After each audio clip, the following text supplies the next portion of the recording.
Bonjour tout le monde, good morning. I'm not sure where to start after such an introduction. Yeah. Okay. Thank you very much, it's an honor to be here. This is my fourth conference with chiropractors. You are an interesting bunch. You are a very, very interesting group. You're very friendly, and I've actually been a patient of yours also, of a very dear guy called Darren in Barcelona, and somebody in Brussels called Dr. Declan Murphy, I think. So I'm a testimony that it does help, but there's no better alternative to randomized controlled trials. You need to remember that. Okay. It's not showing on the screen here. Aha, it does. Okay. Thank you very much, very, very dear Adrian, for this introduction, which I hope even half of what you said is correct. I've reached to this way because of a student's question. In my culture, we say that the one who is embarrassed does not learn. We always learn by questioning. You know, a Jewish answer is a question. And we learn by questions, not by answers. And so a student asked me a question in Southampton, in England. She said to me, Yori, with her cute accent, how does the brain know that we have cancer? And I answered, I don't know. She meant before it's a tumor, when it's preliminary cells. And that question led me to the nice voyage that I've been taking for 15 years on the vagus nerve and cancer and other diseases. So we are being killed slowly but surely by these global burden of diseases worldwide. This is known to you. Ischemic heart disease, COPD, cancer, etc., and stroke. Even in developing countries, people die more from cancer than in other countries because of poor medical care.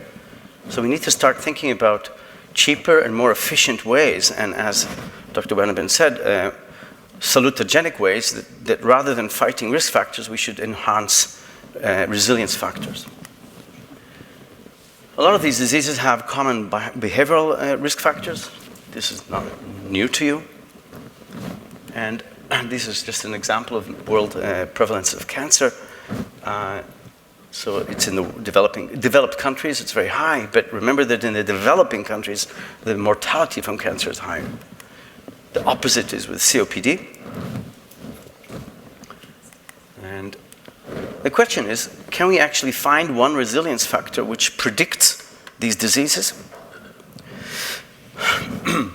which is related to these behavioral risk factors, smoking, exercise, diet, physical activity, and which, importantly, biologically inhibits multiple contributing factors? So with all modesty, I would like to propose that it is the vagal nerve. We've presented similar models, and other people have done it too, so we're building upon this.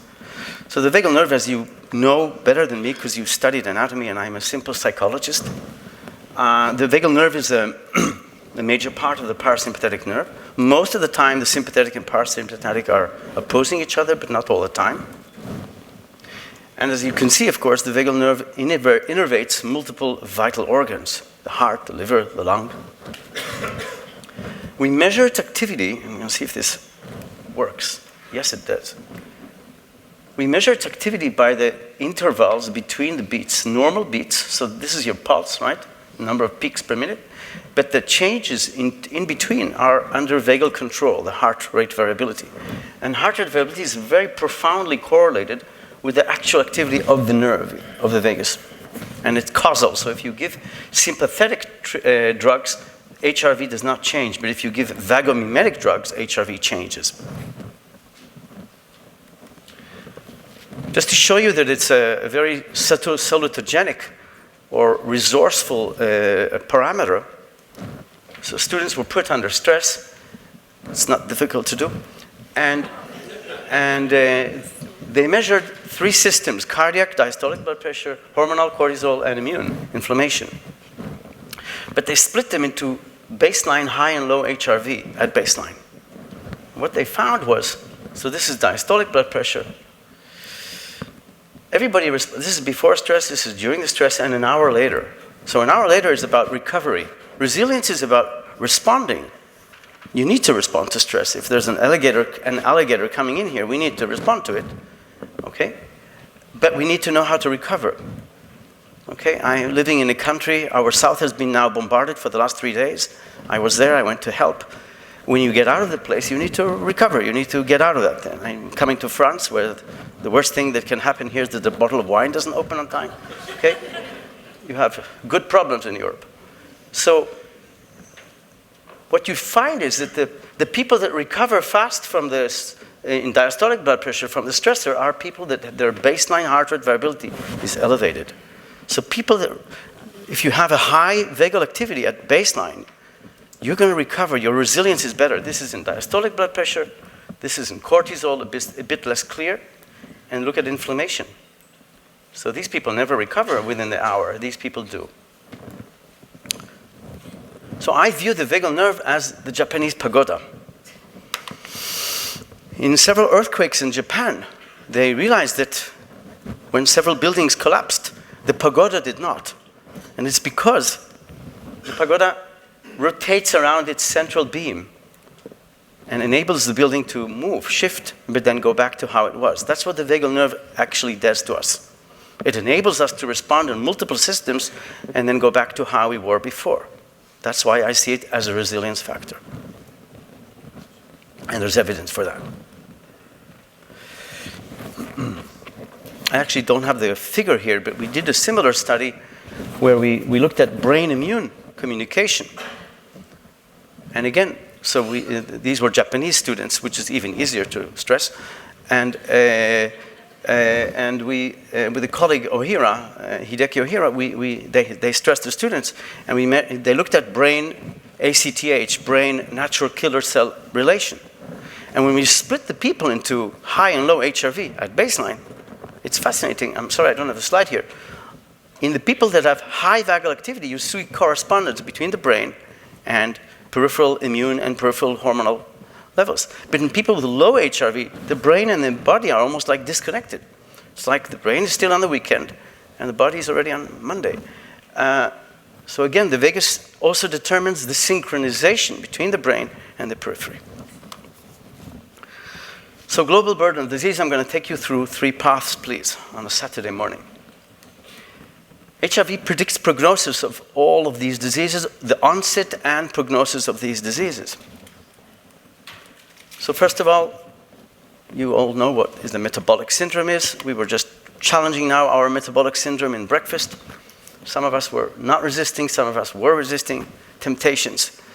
So the overweight, high lipids and high glucose are the main aspects of the metabolic syndrome. It is a risk factor on its own for multiple diseases, heart disease, cancer.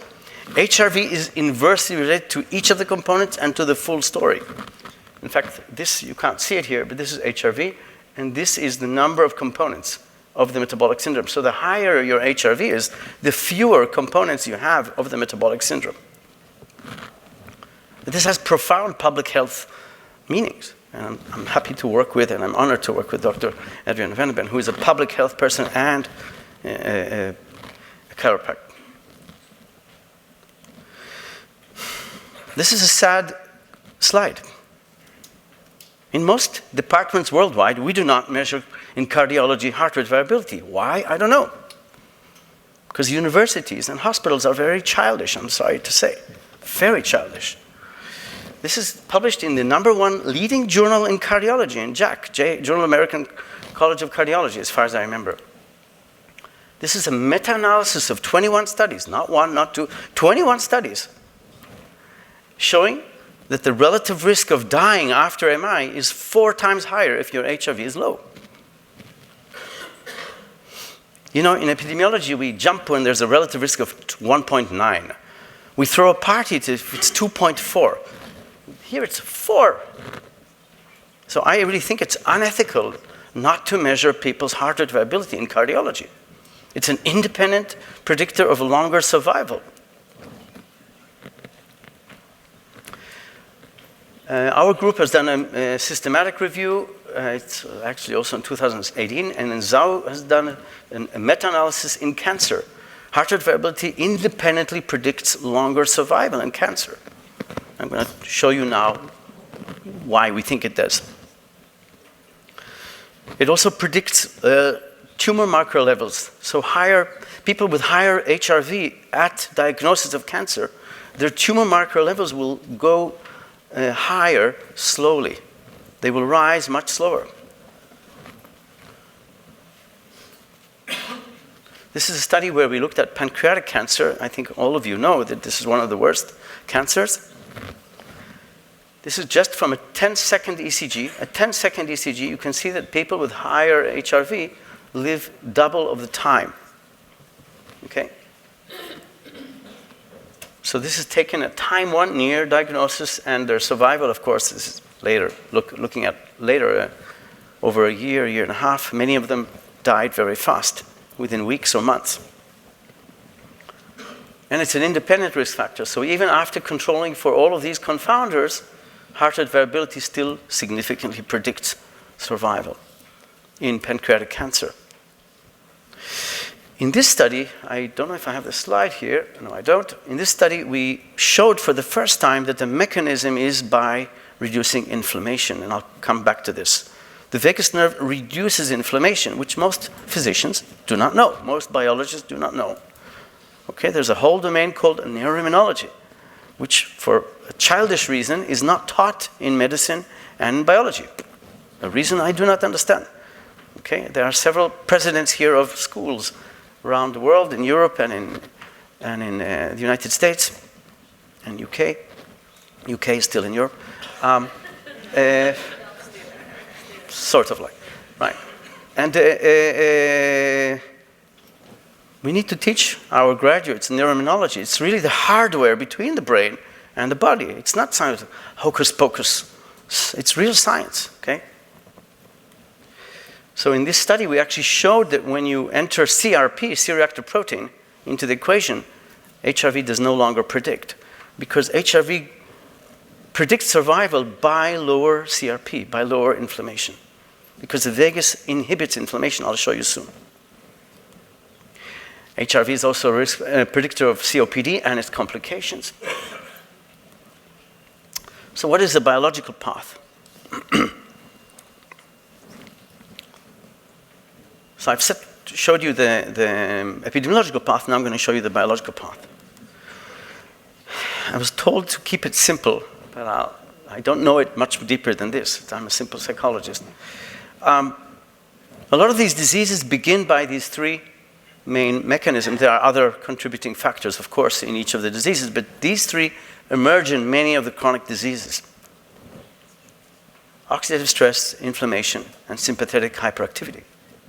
So oxidative stress is a situation where you have an atom that is starving for, it lost its external electron and it steals it from another one.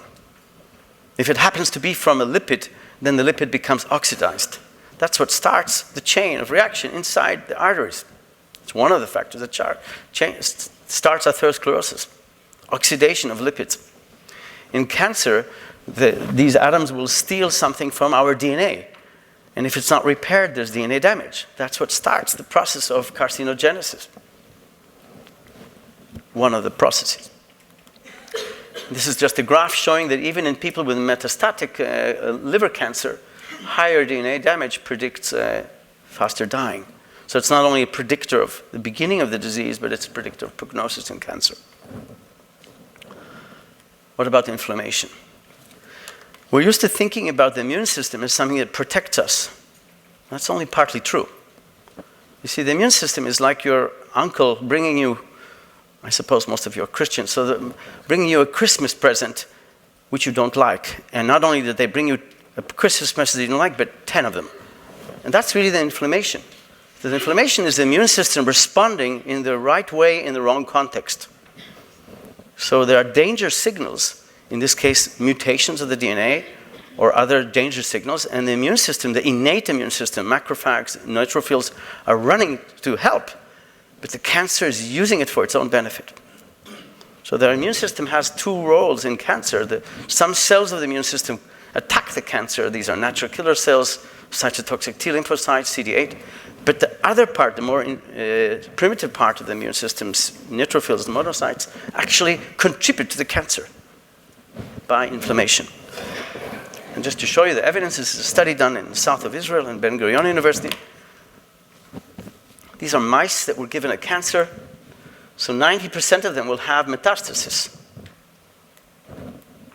If you knock out their ability to process inflammation, there's no metastasis. Okay? By just knocking out inflammation. You don't need a t-test for this. Okay? What about hyperactivity of the sympathetic response? So this is a group done, a German group, that they found a really outstanding finding. They found that cancer cells detach to regions that are rich in norepinephrine. They will migrate to regions, they will metastasize to regions that are rich in a stress hormone. Again, if we don't take a neuro-immunological, not even talking about psychoneurological, God forbid, but a neuro-immunological perspective, we can't understand these things or even ask these questions. How many oncologists would even consider this?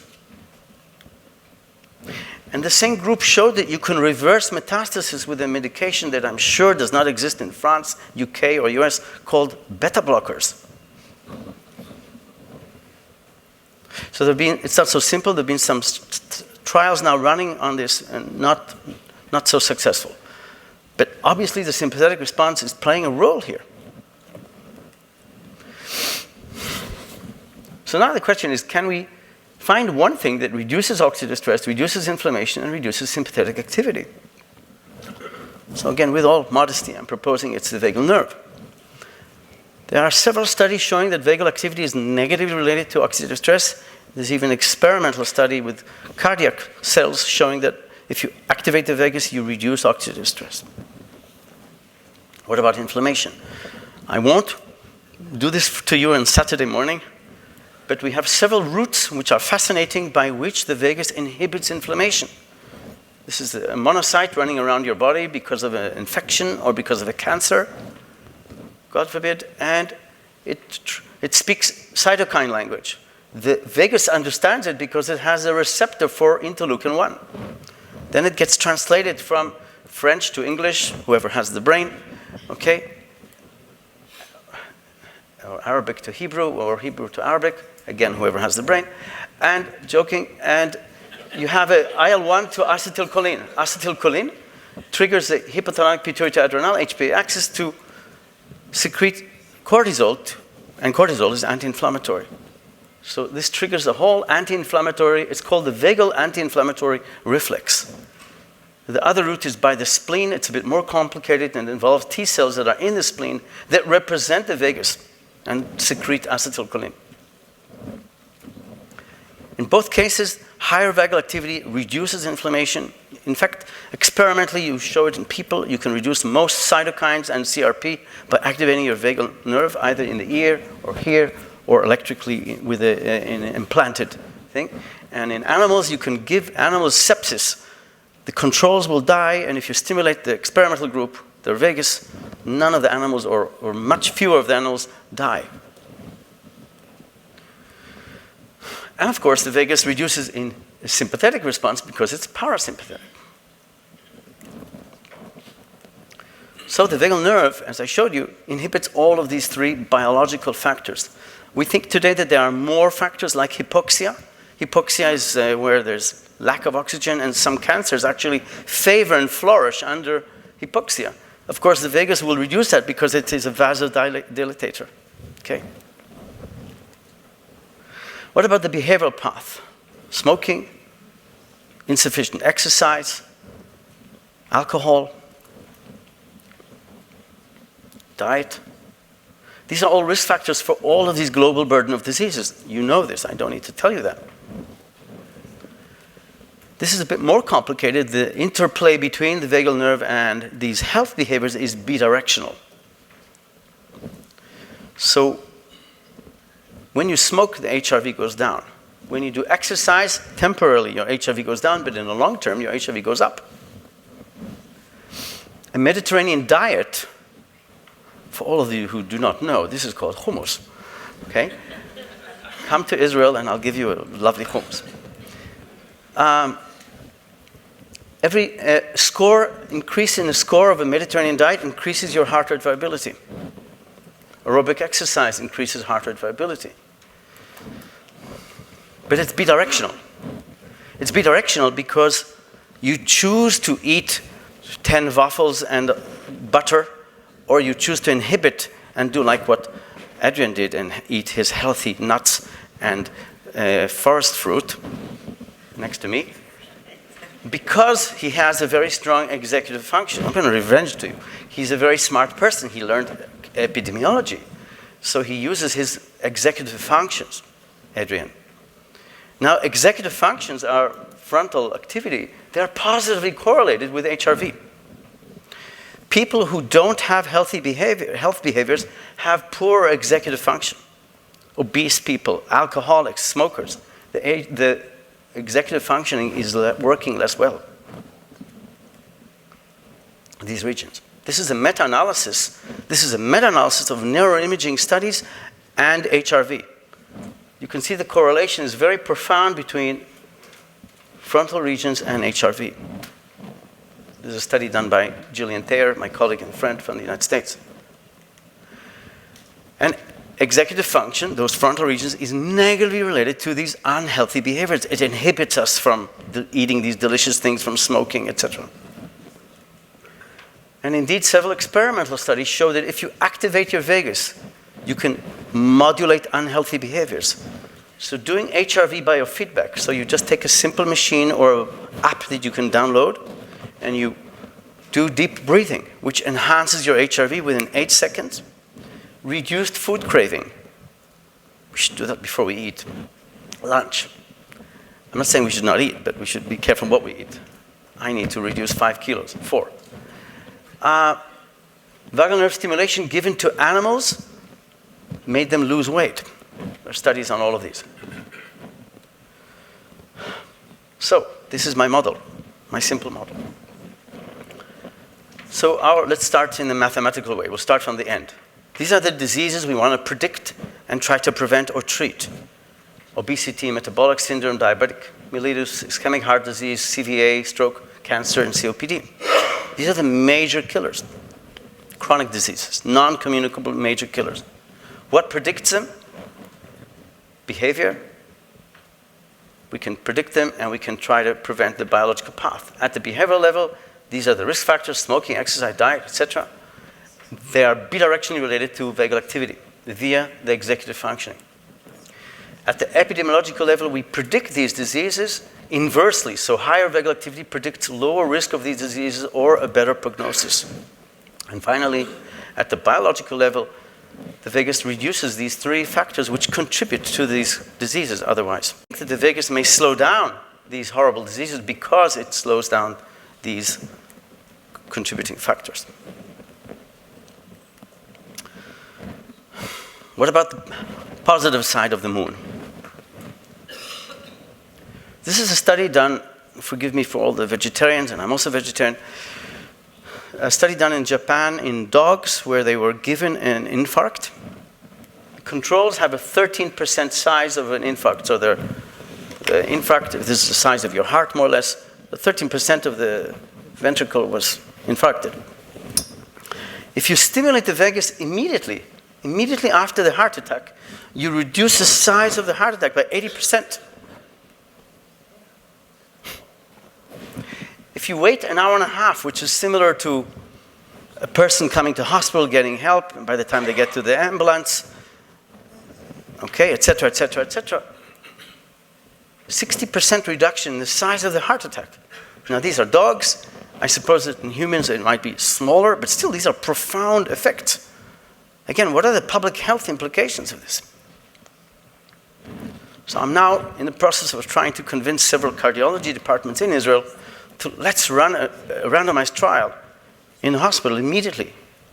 If anybody here, please, if anybody in one of your countries can do this in the ambulance, because in Israel we're not allowed to. I know that in the UK it's allowed. If anybody wants to do this in the ambulance, please email me. I'm dying to do this already in the ambulance, because the earlier we can intervene, you see, this is immediately after. This is an hour and a half later. The earlier we intervene, it's important. This might be life-saving. And I'm going to show you that you can do it with chiropractic also. I didn't think about it. Maybe we can imagine you add a chiropractic on the ambulance. That's going to be a funny study. Yeah. What would this do to your field? Okay. So one way to activate the vagus is by deep breathing. You inhale from your nose, you hold, and then you exhale from your mouth. You do 1-5, 1-2, 1-5, or 1-5, 1-2, 1-7.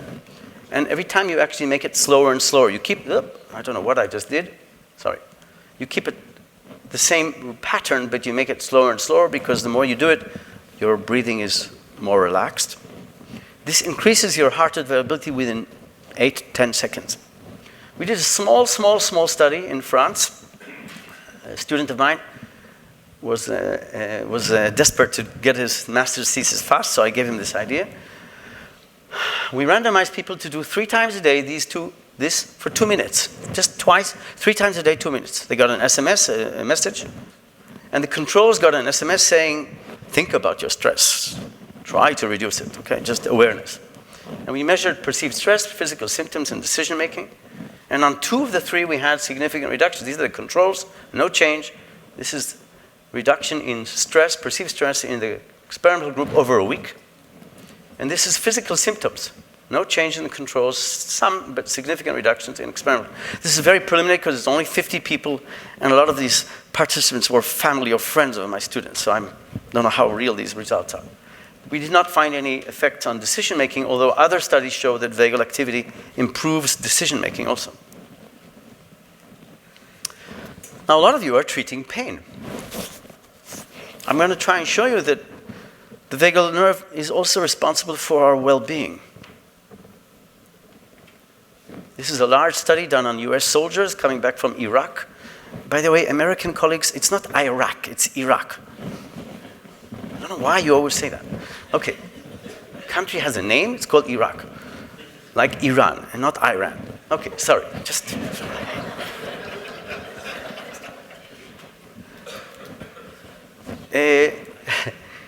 Pain is negatively related to HRV. In fact, the vagus reduces pain. We're not going to become friends, this machine. Okay.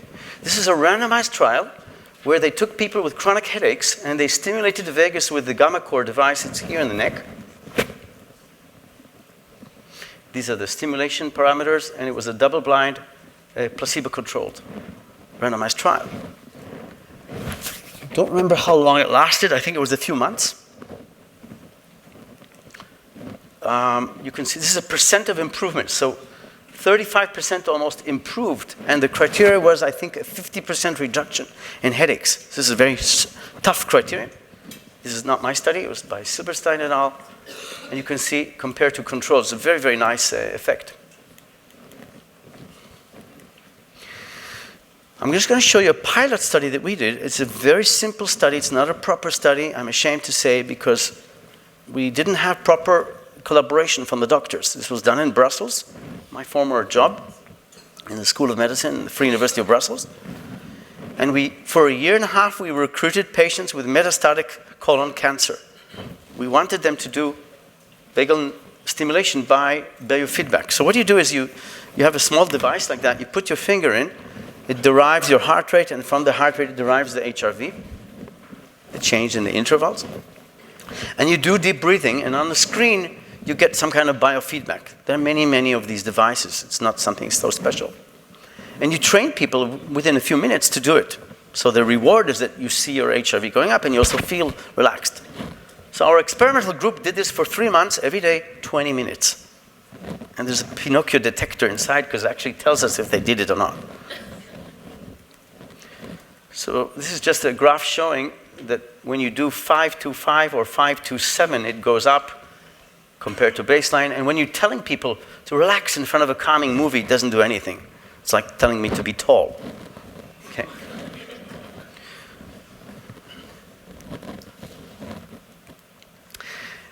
So we had 3 patients only. After 3 months, 3 patients, that's it. And I thought, what am I going to do with these 3 patients? It's sad. I owe them a thank you. I owe them to see whether what they did helped. And suddenly I had this idea, I don't know how and why. So one of our oncologists retroactively found a match for every one of them. They were perfectly matched.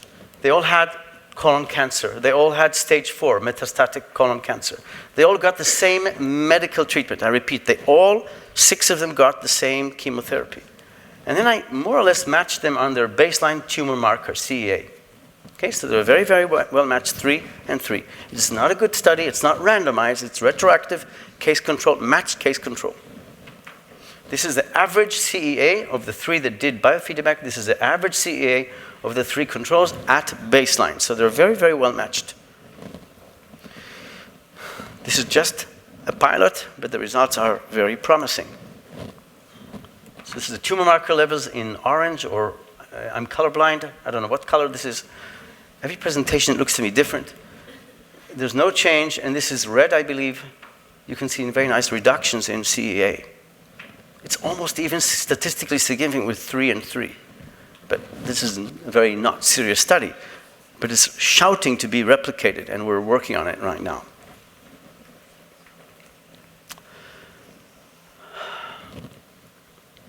We would like to do a similar study where we're giving it to breast cancer patients perioperatively. I don't know if you know, but there's been a little small revolution initiated by another Israeli, by Shamgar Ben Eliyahu, showing that the mere surgery of cancer, the mere removal of tumors, actually is the opportunity of very, very resilient cancer cells to survive. Because the surgery induces surgical stress, hormones, and inflammation. And these cells love it, and they resist the tumor removal, and those are the cells that are probably going to make the relapse. And he showed in animals, and now he's working it on people, that if you perioperatively give animals ibuprofen and beta blockers, there's no relapse after surgery. Again, if you don't have a neuro-immunological perspective, why would you even think about that? So as my dear friend and colleague Adrian said, we need to broaden our perspective. But for a cardiologist to speak to a neuroscientist, it's almost like us and the people from Gaza making peace. Actually, I think us and Gaza, it's easier for us to speak than a cardiologist and a neuroscientist. Certainly, it's closer. So we are planning to do a study where we would like to do a study where we're giving vagal nerve stimulation around the operation. Because the vagus reduces inflammation and sympathetic activity. There's the 2 in 1. And with my dear friend, it won't be ovarian. I made a mistake. I actually was planning to, just before this lecture, I realized that all my slides something happened to it. So we just got a grant looking at the effects of chiropractic on cancer. And why chiropractic? Because there are studies showing that if you stimulate C1, C2, you actually can increase HRV. There are now 6 studies already existing. So this study examined the effects of C1, C2 versus C6, C7 on people with chronic neck pain or healthy people, and they looked at the effects on heart rate variability. You can see that C1, C2 increases several parameters. This is purely vagal. This is vagal, mostly vagal, and it reduces blood pressure. Just stimulating here with your dedicated, very good hands and fingers. I'm serious. So Adrian and I, so this is a slide. Adrian and I, not on diabetic mellitus, but on cancer, are planning to do this on cancer and seeing whether chiropractic plus usual care, this is a mistake. It should be usual care versus usual care plus chiropractic. Does this actually improve cancer outcomes? And as Adrian said, we want to look at quality of life. We want to look at tumor markers.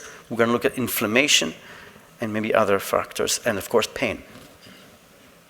We don't know if it's going to work, okay? You need to do randomized trials. You cannot look at one person and say, yes, it works. Okay, you need to do randomized trials. So, in conclusion, we should consider, first of all, routinely measuring HRV in the population to estimate the risk for global burden of diseases. I think we need to start measuring this in clinics, in your clinics, because it's going to be a good estimation of your patient's prognosis. And it's correlated to pain. It's correlated negatively with depression and anxiety. I didn't mention that. It's correlated positively with well-being. As I said, HRV is negatively related to inflammation, oxidative stress, and sympathetic activity. And we should now be planning, which is what I'm planning, several randomized trials in the next years, testing whether vagal stimulation, by any method, does it actually help to treat or prevent heart attacks, cancer, stroke, COPD, etc. This is based on the domain of neuro-immunology. That's the scientific foundation. And it's what I call neuromodulation of health and disease. So please, if you want, this is my older email. Again, I didn't, but you can write to me here if you want.